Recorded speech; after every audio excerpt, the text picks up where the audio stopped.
Who are you? The voice came from the darkness of the old ranch house. Ethan Cole froze where he stood, one hand still gripping the rusted doorframe. I should ask you the same thing, Ethan said slowly. A faint beam of light flickered somewhere inside the room. Then the voice answered again. You shouldn't be here. Ethan exhaled and stepped into the dusty hallway. That's strange, he said quietly. Because I just bought this ranch. The ranch lay nearly 40 miles from the nearest paved road, hidden deep in the lonely countryside where the Texas plains stretched out like an ocean of dry grass and fading sunlight. No towns, no traffic, just land. Miles and miles of land. The locals called it Calder Ranch, though most people hadn't spoken its name in years. The windmill creaked endlessly above an empty water trough. The barn roof sagged beneath years of storms and neglect. Nothing about the place suggested life. Yet Ethan Cole had bought it for exactly $1, not 1,000, not 100. Just one. A single wrinkled bill placed into the trembling hands of an old man in Houston named Mr. Caldera, the last surviving member of a ranching family that had once owned thousands of acres. Ethan still remembered the old man's tired voice during the sale. Take it, Mr. Caldera had said quietly. Nobody else will? Just 6 months earlier, he had been living in a glass office tower in Houston. He was a construction investor then, a man who built things. Hotels, apartment complexes, shopping centers. For years, his company had grown bigger and bigger until it seemed impossible that anything could go wrong. And everything did. One failed investment turned into another. Loans collapsed. Partners disappeared. The banks came next. Within 3 months, Ethan Cole lost everything he had spent 15 years building. His company, his savings, even his apartment. By the time the dust settled, he owned little more than an old pickup truck and a quiet exhaustion he couldn't explain. That was when he heard about the abandoned ranch. And something about the idea of starting over in the middle of nowhere felt right, so he bought it, $1. One last chance. A loose piece of metal tapping against the barn roof. The slow creak of the windmill spinning above the empty well. Ethan walked through the property slowly, studying the buildings. The ranch house still stood, though its white paint had faded into gray. Windows were cracked. The porch sagged slightly on one side. The barn was worse. Half the boards were missing and the doors hung open like broken wings. But the land itself still had potential. That was the strange thing. Despite 20 years of neglect, the soil looked rich. Grass struggled through the dust. The creek bed nearby wasn't completely dry. The place felt wounded, but not dead. As the sun sank behind the distant hills, Ethan remembered something else the locals had told him in the small gas station outside town. Rumors. People said strange things about Caldera Ranch. Lights in the windows at night, footprints around the barns, animals disappearing. Some even said they had seen a shadow moving through the fields after midnight. Most people laughed it off, but none of them were willing to drive out there after dark. Ethan hadn't believed any of it, until now. Because as he stepped onto the front porch, he noticed something strange. The front door was slightly open, and he was certain it had been closed when he arrived. Ethan stood still, letting his eyes adjust to the dim interior. The ranch house smelled of dust, old wood, and something else. Something warmer, like smoke. Someone had made a fire here recently. Come out, Ethan said calmly. For a long moment, nothing happened. Then a small figure stepped out from behind the kitchen doorway. A girl. Thin, sun-browned. Her dark hair was tied loosely behind her head, and her clothes were worn but clean. She couldn't have been older than 16. In one hand she held a lantern. In the other she gripped a small wrench like a weapon. They stared at each other in silence. Finally Ethan spoke. You live here? The girl nodded slightly. Yes. Ethan blinked. This ranch has been abandoned for 20 years. Not completely. What's your name? Lily. The name struck him immediately. Lily Calder. She watched him carefully. Yes. Ethan leaned slowly against the doorway.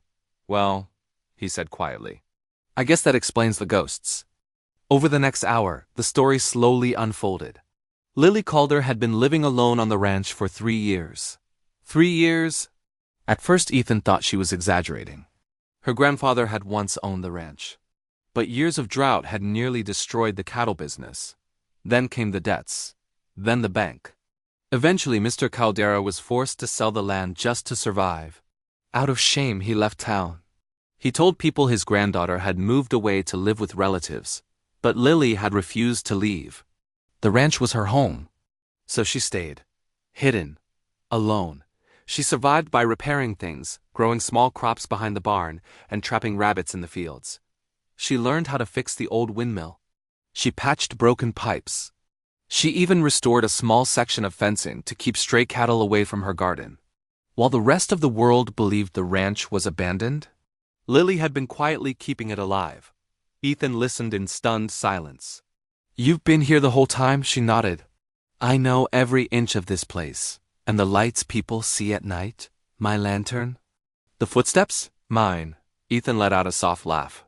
"Wah," he said. "That solves the mystery." Not because anything had changed, but because Ethan now knew he wasn't alone. Lily moved across the property like someone who belonged there. She pointed out broken pipes beneath the barn, showed him the cracked pump system that once fed the well, explained how the windmill gears needed replacing. For the first time since arriving, Ethan felt something strange stirring inside him. Purpose. "All right," he said finally. "Let's make a deal." Lily crossed her arms. "What kind of deal? You help me rebuild this ranch. And nobody's calling the authorities." She studied his face carefully. "Why would you help me?" Ethan looked out across the wide, empty land. "Because," he said quietly, "I know what it feels like to lose everything." The old metal tower groaned and screeched as Ethan climbed its rusted frame while Lily passed tools from below. When the final bolt tightened into place, they waited. The wind caught the blades. The wheel turned. Slowly. Then faster. A moment later, water surged through the pipe and spilled into the long, empty trough. Lily stared at the flowing water like it was a miracle. "You did it," she whispered. "No," Ethan said. "We did." Weeks passed. The ranch began to breathe again. They repaired fences 1 mile at a time, cleared the barn of rotten wood, fixed the leaking roof of the ranch house. Grass began spreading across the pastures again. Wild deer returned to drink from the trough. And every evening they sat on the porch watching the sunset paint the sky above the Texas plains. One night Ethan made a phone call. The number had been sitting in his pocket for weeks. Mr. Caldera answered on the third ring. "Hello?" Ethan spoke gently. "Sir, I think there's someone you should see." The old truck rolled slowly down the dusty road 2 days later. Lily stood frozen beside the fence as it approached. When the driver stepped out, time seemed to stop. Her grandfather looked older than Ethan remembered, his shoulders bent, his hands shaking, but his eyes filled with tears the moment he saw her. "Lily?" She ran toward him. For a long moment neither of them spoke. They simply held each other while the wind moved softly through the tall grass. Finally the old man looked at Ethan. "You brought life back to this place," he said quietly. Ethan shook his head. "No." He nodded toward Lily. "She never let it die." Months passed. The ranch changed. The fields turned green again. The barn stood strong beneath a repaired roof. Because Caldera Ranch, once abandoned and forgotten, was alive again. One evening, Ethan stood beside the windmill, watching the sunset burn orange across the endless plains. Ethan thought about Houston, the lost business, the life he once believed mattered. Then he looked at the ranch, the land, the windmill turning slowly above the well. "No," he said quietly. "I think this place saved me." Lily smiled. And as the sun disappeared beyond the horizon, the old ranch stood strong against the quiet Texas sky. A reminder that sometimes the things people abandon are simply waiting for someone brave enough to start again. Because home isn't always where you began. Sometimes, home is the place you rebuild.